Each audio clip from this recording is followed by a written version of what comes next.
Johnny Hallyday était à l'honneur samedi 15 juin.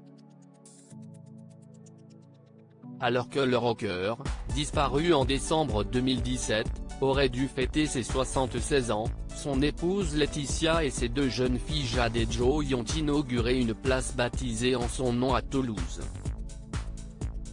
Mais est aussi le jour où Laura Smet avait décidé de se marier avec son compagnon Raphaël Lancret-Javal au Cap Ferret.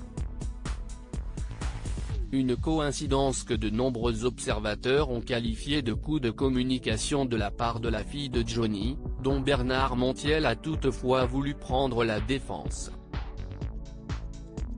Lundi 17 juin, sur le plateau de Touche pas à mon poste, l'animateur a rappelé que le mariage de Laura Smet était prévu depuis longtemps.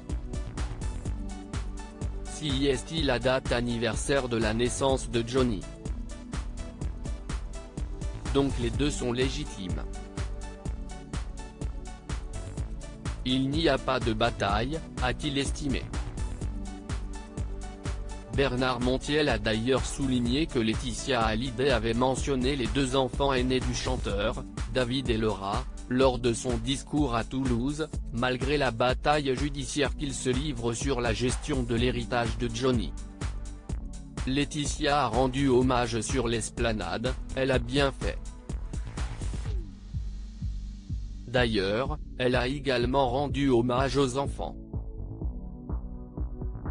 Elle a dit, à mon homme qui était le papa de Laura, de David, de Jade et Joy. Donc c'était bien, a ainsi déclaré Bernard Montiel qui a indiqué que de son côté, Laura Smet avait joué la carte de la discrétion pour son mariage. Elle a refusé de médiatiser vraiment en refusant de prendre une agence photo. Il n'y avait pas d'agence de com, il n'y avait rien. Elle a choisi délibérément que ce soit une bande de copains. C'était familial, c'était unique, a raconté l'animateur qui était présent à la cérémonie. Il n'y a pas de bataille. Les deux ont vécu leur moment et ont rendu hommage à Johnny à leur façon, a ainsi conclu Bernard Montiel.